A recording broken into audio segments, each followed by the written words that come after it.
Hey everybody, welcome back to the channel. In this specific video, I'm going to do interior part 1. Interior part 1 is going to be the analog side of the Ford truck inside. I'm going to discuss the seats and the space and the comfortability of the things and the knobs and the buttons and all the manual things and analog things about the truck that I really like and dislike, and a few upgrades that I've made. Part 2 of this video is going to be the digital side. So the digital display up front, the giant screen, all the modes in there and all the things that do with that, and the heads-up display I'll discuss in the second one. And I go into far more detail than most people probably care about on what's inside the truck. Okay, enjoy part 1, truck inside analog.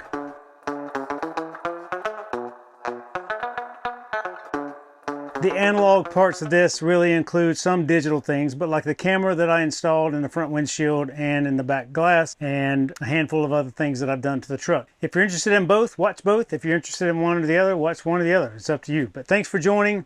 If you have any questions, please leave a comment down below. I'll do my best to get back to you. But if you really want to know something specific, please reach out to us via the Contact Us link on our website. Fill in your details here and I'll get back to you as quickly as I can. I'm also going to list everything in the video that I've added to the truck down in the video description, but you can also go to our Amazon page, amazon.com/shop/13adventures, and you can see I've got everything broken down into categories, and I will add the Ford truck into one of these categories here, so you can just click on it and see all the things there, but they are down in the video description. Coming up to the front seat here, one thing I want to talk about real quick before I forget is these seats. You saw the bottom of it come up here, and it is a flat seat. I'll hop in here and show you what I mean. So sitting here, I can lay back completely flat. I actually slide down some, and it has its own built-in headrest. So this piece here becomes your headrest when you're laying in here like this.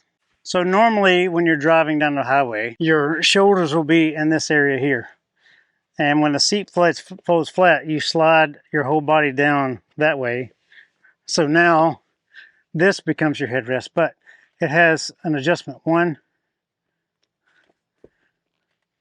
I click 2. So 1, 2, 3.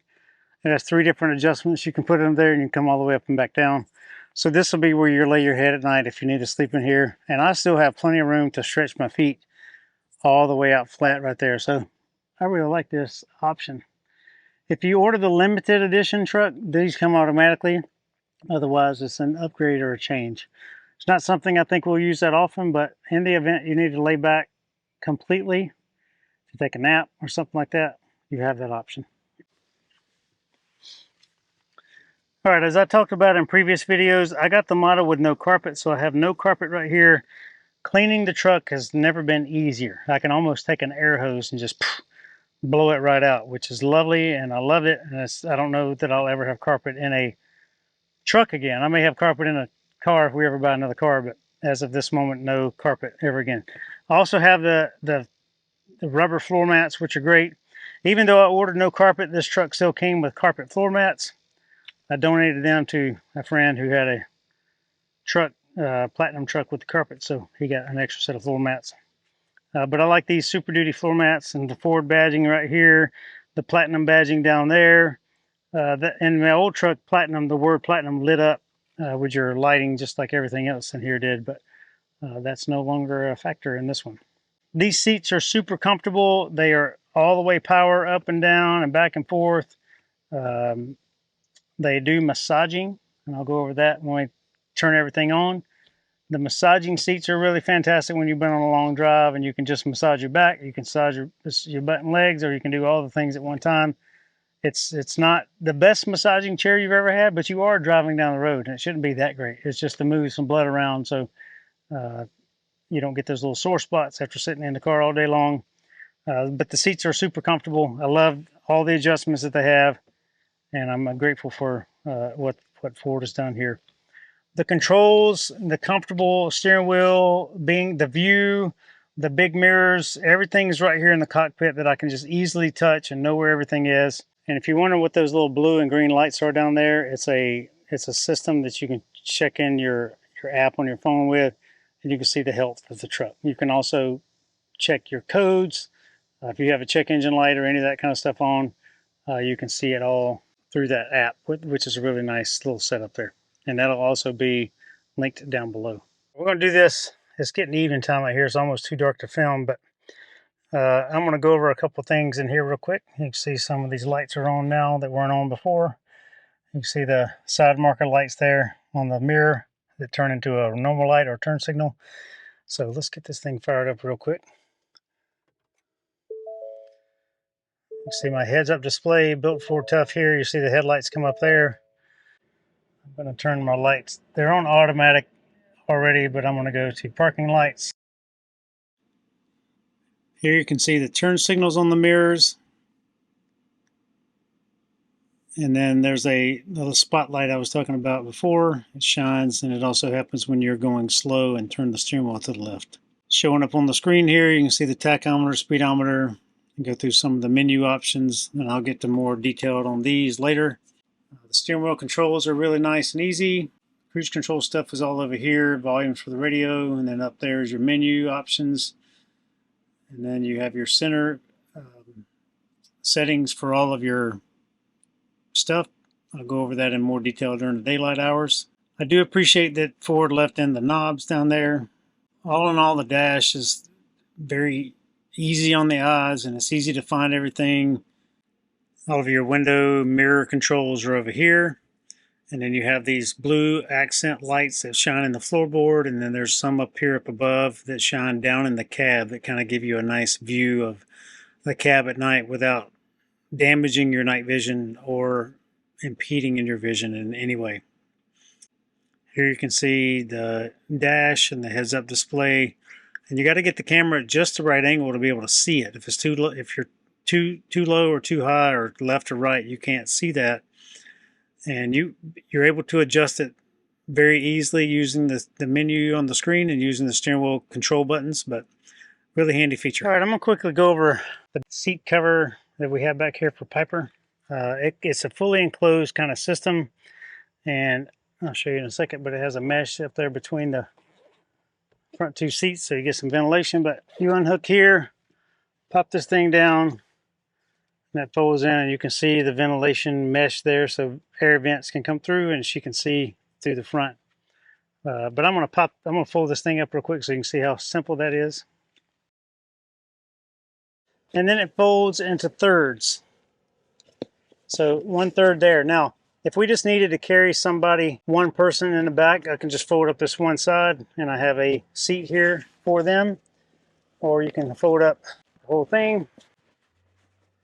I think her leash, her harness is in here, so it makes it a little bit more difficult to fold up.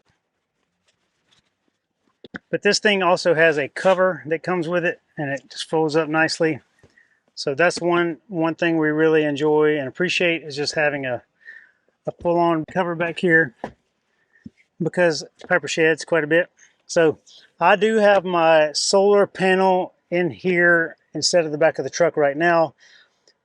Two reasons. One, that bed has got like a silky thing in it, and the angle of these seats, this helps flatten that out some, so Piper doesn't slide around when she stands in here so much. But two, while I'm figuring everything out back there, I will move this eventually to the bed of the truck, but for right now it's sitting back here, which is not a big deal. But otherwise, these seats back here are great. The armrest back here has cup holders in it, and it's very, very comfortable back here. I can sit in here just fine. That seat is pushed back pretty far. It has extra leg room up there right now, and I still have plenty of room back here, and it's comfortable back here to sit. I have USB charging plugs. The back seats are heated. I have the vents back here blowing air if I need to. I have a 120 volt 20 amp outlet plus a 12 volt DC cigarette lighter plug back here should I need to charge something. The back seat pockets we keep some shopping bags back here. That's about all that we put in here. So if you carry clothing or handbags or pocketbooks or whatever else you carry, and you need a quick place to hang them, hats even, so you can hang your hat right here. I just realized I got a sticker on my new hat. I've been showing you guys my brand new hat. I didn't even take the sticker off.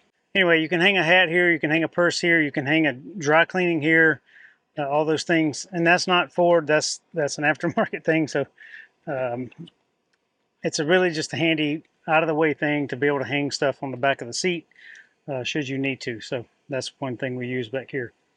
This seat does come up quite a bit, and you can see I have plenty of storage in here. I have some tools and some drills and some lights and that 3M tape for the rear, extra windshield wipers, all sorts of stuff in here. And you can, if you need to, this will fold all the way down flat. So if you need to put a dog kennel back here, you can do that, or you can actually remove this whole toolbox here. But I do love this toolbox. I love having it underneath the seat. And this seat locks into position. I'll have to come over there to unlock it. Same thing happens over here. This seat pops up and you have I have an emergency roadside flare kit here, a jump starter. And then under the seat right there, that's your 2000 watt inverter. And you have some battery connections, wiring stuff over here, and the jack for the truck is underneath, back in behind here. This seat right here folds down, and you can access whatever you have back here. Right now we have Blair's neck pillows, so when she naps on the road, and again the jack for the jacking the truck up in the spare tire. Now I'm gonna come over there and show you something neat about that side. So a complaint about this Ford seat is this thing right here is just a little bit too far down in that hole. So when you need to drop that, it's there. Now normally you can't lower this, but I put in a handle up here. Here's the handle. But that comes all the way down now thanks to this really cool device right here. So I added this afterwards. There'll be links down in the video description down below, but you just got to be mindful of what you're putting back here. So there are some electronic things. You have your subwoofer and a few other things that are back here behind this seat. So it's not meant for storage of all kinds of fun stuff. It's just meant to be able to access the stuff back here easily. You can lower this thing without adding this to it, but you have to have a little tool. But this plate's pretty easy to put on, and I like having access to back here should I need it. And I do keep a few things back here. So that came with the truck. It's a bra for cold weather climates to cover the bra up so the engine can warm up faster. So I do like that. And you can see the seat belt comes down with this, and then that little lanyard right there is Piper's seat belt that hooks into her harness. And I hooked it up to a child seat deal. And then my rear camera from my back, you can see out the back glass from right there. So putting this back, I need to get up. Piper seat belt.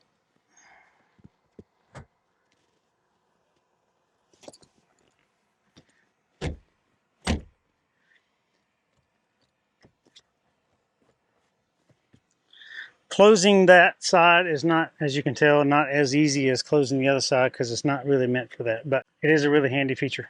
All of your doors, so these doors on the back, that's big enough to fit that Rain-X spray bottle.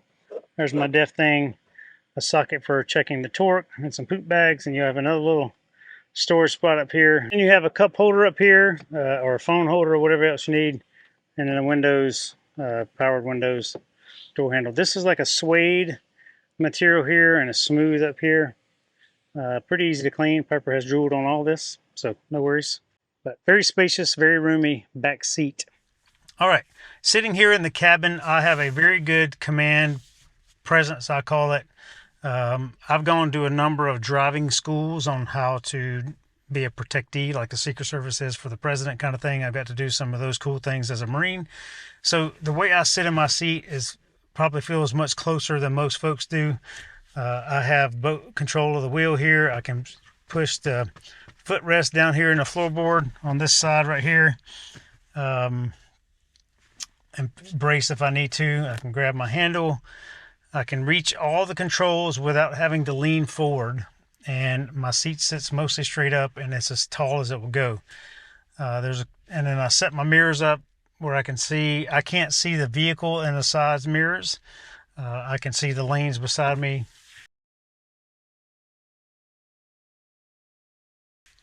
But I'm comfortable in here.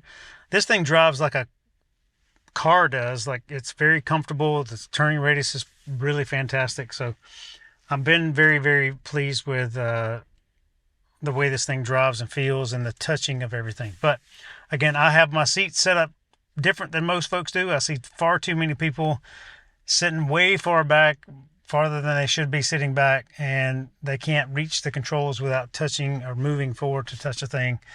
And I don't think those are the best driving positions, but this is my opinion, and based on all the schools I went to for learning how to do some serious cool defensive driving and all those things. I mean, if you ever look at a race car driver, they are sitting pretty close to the steering wheel. They have full control over it with their arms bent, not straight out like this. So I don't know, you just need to pilot your vehicle and being the best control of your vehicle. So all right, everybody, back in the truck again. I'm out here at a shopping center waiting on a FedEx package to arrive. So I want to go over real quickly some of the interior things. All of your door controls, mirror controls, mirror extenders, seat settings, etc. are all right here. Like many other cars, like I set number 1 because I drive this most time. Blair is number 2, and we have a number 3, and that adjusts the seat as you get in and out. One cool thing with Ford is you can also do this with your key. So depending on the key, if I get in here with my key, it's already set to me. If Blair gets in here with her key, it's already set to her. So the seat knows who you are based on the key that's getting in and out. So that's a really handy feature. The cubbies down here, I keep my little elbow pad, the Tempur-Pedic material. It's a handy, just a little spot down here. But down there are plenty of spots for things. I have a tire pressure gauge, a couple rags, a tourniquet, and a knife, and a spot for drinks down there. All of your light controls are here. So this button here turns on the light on the mirror on that side, and that one turns it on the other side. Your power, like onboard generator, you can lower and raise the tailgate with this button. Your rear cargo light, which I got the cap on there, so that doesn't make a difference. This is your headlights on or off. They automatically default to automatic. So that's the default setting, and then your screen brightness here. This one moves the pedals in or out, so depending on your height or if you need the pedals, and then your parking brake, electric parking brake. Like many cars nowadays, the wiper, onboard wiper, it's automatic rain sensing, so it starts wiping when you need to. It speeds up if it's harder rain. The old truck, the tow haul mode was a button here. Now that's just turns it into a manual shifting, and you can do by the electronic shifter there. Up top up here, so that's the hole for the heads-up display. There are some spots in here like this. This right here sometimes reflects the glass, or reflects up on the glass, and I can see it, but most of the time, and that's when the sun's directly overhead at certain angles, it'll reflect up and I can see that border, but that's not always. You have a nice little spot up here for whatever, pens, pencils, a little tray here, and this is removable, so if you need to clean it out, which is really nice. Differences up here, this has always been here, the engine brake. The camera button has been up here as before. This one is a new one for me because the old one, it was a screen selection that you had to choose in a menu over here. But parking sensors on or off, so if you were about to back into something or drive into something, you had to go through the screens to turn that sensor off, whereas this one's just a button up here. This has been here for a while. Your caution lights, traction control, and a downhill assist. So if you're going downhill really slow and you want it to maintain a certain speed, you can use that button there. The trailer backup knob, Pro Trailer Assist is called. I've used that a few times now after I made that initial video. It's okay, but it's not great. I'll go over that in detail when I have the trailer hooked up, and I'll show you some features I do like and don't like about it. Trailer brake control, trailer brake gain, and then drive mode. So slippery, eco, normal, off-road, that kind of thing is all your settings there. And I go through all of these on the drive mode. You can select your two-wheel, four-wheel drive low, etc. You can do all those things with the buttons here, and then otherwise it's a knob. I like that the air conditioning controls and the heater controls and the climate stuff are all right here, and they're all buttons or knobs, because touching a screen to find some of that stuff sometimes is confusing and a pain. and then you touch the wrong thing and it goes to. So I like having the knob. I think I mentioned this before in a video, but so many people don't use the auto function on these climate controls anymore. I leave it in auto all the time. I rarely move the fan speed up or down. I turn my seats heating or cooled, steering wheel heater on or off. I can do recirculation or not. But for just typical use, I never turn the fans up and down. I turn the temperature up or down, and it will automatically adjust to blow out the bottom, to blow out the top, to blow out right here, and it will automatically give you the proper fan speed to reach said temperature in the most efficient manner. And I don't have to worry about turning the fan speed up or down. Just put it in auto and let the fans do what they do. You just got to adjust your temperature knob to your desired setting. Again, most people I don't think use that, because every time I get into a vehicle with an auto thing, it's always a fan. Somebody's adjusting the fan when you don't really need to. You got your 12 volt DC plug there, and then your 120 volt 20 amp AC plug there for doing things inside. This button opens up your glove box up here. We use it as a car napkins and sunglass box. And then your very spacious actually, it's deep, other glove box here. So I like that. Plenty of space down there in the floorboard. You can see the storage bin over here for things, and that other door over there has all the storage things in it too. If you wonder what the blue thing is, it's a pool noodle. I have a pool noodle over here. It keeps things from falling down in the hole, which is really nice. These cup holders are great. They expand. It'll hold a can just as easy as it holds this bottle. And Blair has a pretty large Yeti bottle that fits in here that would not fit in the other one. I like that this thing pulls out if you need to clean underneath. Here, I keep some wallet here. It does slide back and forth if you keep it in there, but you can also put a phone in here if you need to. But I keep my phone in this little cool compartment here. Wireless charging. So I can keep my phone in here, and I can keep other devices in here, and it has a USB-C and a USB-A plug. It will charge and connect to your CarPlay, depending on what you need. So sometimes these stay down in there, and this is free. If you do have a vehicle without, or if you do have a phone that doesn't have wireless car charging, the magnetic charging, if you don't use that, you can run a charging cable up through here and plug your phone in and then set it down in this hole, and it'd still be connected to CarPlay. So I'm glad they thought of those type things. But I like that drawer. It keeps kind of closed. Up top here, your lights, sliding back window, a sunglass holder up here, and then your auxiliary uplifter switches. The speaker systems in here are great. Speaker here. It also has speaker in the roof and right here above me.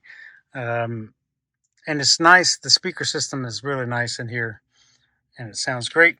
The speaker system, so like talking hands-free, is really great. I like the wireless CarPlay. That's really great. If you need to text or respond to things like that, or phone calls, it's all can be done with just touching the screens or touching your steering wheel, which is really nice and safe, I believe. I'll go over all the cool stuff about driving with cruise control on and lane keep assist and adaptive cruise control. So the adaptive cruise control keeps you a certain distance back from other vehicles, and it's really nice. But this truck, it blows my mind. It's the technology in it, the comfortability of it, and you pay for what you get. You really do. It's expensive, but it comes with a whole bunch of stuff in here that's really nice. The center console glove box feature, it's deep.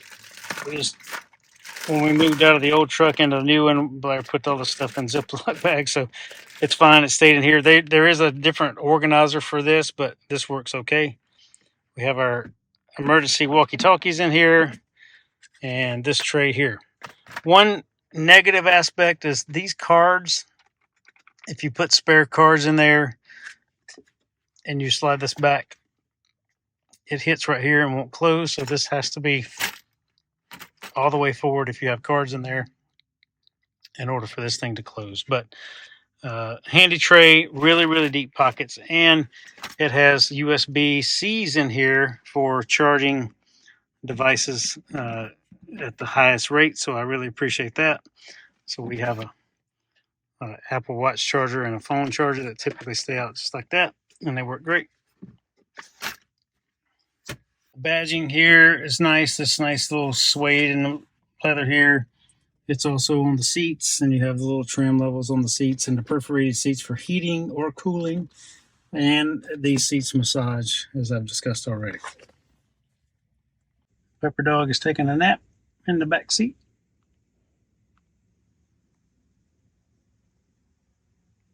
Also the cup holder. So you have cup holders here for someone sitting in the back. We often have multiple drinks. So we get in the car for a long drive. I'll have a water. We get in the morning, I'll have coffee.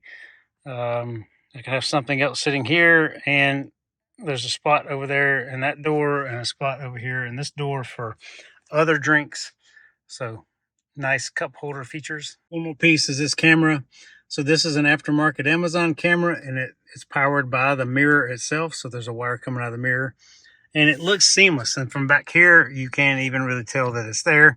So I like that feature. I loved our old camera, but it had the suction cup to the windshield. But this one, you pop this down right here, you move your mirror, you take your mirror off, and there's a plate that goes on. It's really easy. And then I have a wire running up through here and all the way back to the back camera in the back glass there. So really nice. I want to put this camera up here in the back, but I also want it to be able to see out the back window. So I got to make sure that the camera points out the back and it's at a spot where I can really see. So you really need to plug this thing up to the camera itself before you mount it back here. So that's what I'm going to do. I'm going to run it up along the trim headliner all the way up here. Maybe, yep. And then up to the front camera. All right, I have the Skycam dash cam. It's an Amazon thing. It'll be linked down below, but it's a very simple install. You can look on there. There's 3 different versions, A, B, or C. Depends on the type of mirror you have. I like that I don't have to have an extra power cord. I don't have to run a thing. Like I ran the wire this morning for that rear camera. I had already installed the front camera. It's super intuitive. You unplug the mirror, you pull down these little pieces, and it gives you tools to do that with. It also gives you tools to unscrew your mirror from the windshield. So you unscrew the mirror from the windshield, you put a plate up there, you screw the mirror back on with the plate. This thing attaches to the plate, so it looks kind of factory set up there. But the tools are really nice, and you can keep this thing to open and close your Airstream windows if you need to, because it's plastic and it won't scratch them up or break them. But it's easy to get the stuff off if you need to, but it's simple install. That video file got corrupted. I'm not sure what happened to it, but I don't have the video for me installing the front camera, but you can see how easy it was. You just pull down the little rubber trim here.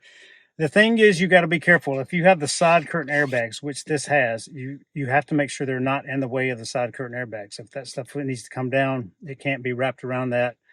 I'm sure it will blow through it regardless, but just be mindful that if you have side curtain airbags, which most new cars do, you got to be mindful running that cord up through here, because you can block those things, and that's not what you want to do. So simple install, and you can see I put it right there in the mirror in the window. So my last one I had up here in the corner, this one's here because I need to be able to see out the back.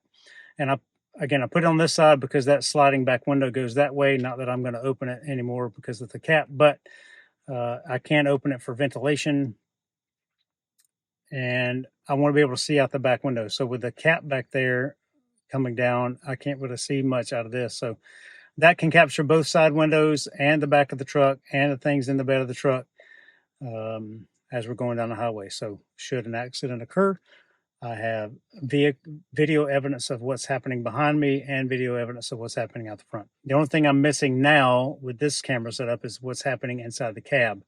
But I have audio for that. I love the old camera. I genuinely loved it. The way it pointed out the front, pointed in the cab, and out the back window. It had all 3 cameras. I really liked it. It was infrared inside.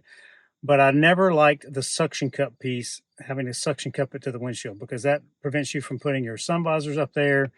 It would fall off on occasion when the temperature changed or the barometric pressure changed, things like that. It would fall off. The suction cup thing would fall off. So that's the downfall to that. The cool thing is, if you've already watched it, the video came out, I believe, last week or the week before. The small Garmin camera that we put inside the Airstream as a dash cam for the Airstream or security camera for the Airstream. Those things work pretty well inside one of these, and it's simple to wire up too. You can even get the piece that hooks into your port down here to power it all the time, so it can be powered 24/7. You know, when Blair travels for work and she's in a rental car, we have an additional one of those cameras for her to travel with work with, so she can just pop it up in a rental car. Now, she does use a little suction cup for that. We don't typically like the suction cups permanent, that kind of install. So this camera looks great, works great. I'm a huge fan of it. The one, that's not a drawback, but it connects via Wi-Fi. So when you hop in this truck, automatically the Wi-Fi system connects to the wireless CarPlay. So if you want to do anything with your dash cam, you have to disconnect from the wireless CarPlay, connect via Wi-Fi to your dash cam, and you can do things that way. So I don't really ever look at it because it's audio and it tells you start recording. You hear the voice say start recording when you crank up the truck, so you know that it's working, and you can go back and check your files. The little card, the SD card that's in there, you can pop it out, take it in, put it in your computer, and look at the video files. The rear camera is a separate file from the front camera.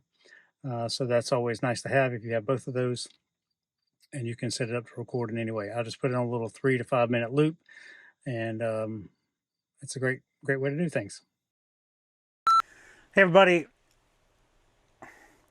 the inside parts, you can select your 2-wheel, 4-wheel, high wheel. I'm going to release both of these at the same time. This intro. Up top here, your lights back. So I'm going to discuss the seats and the touch.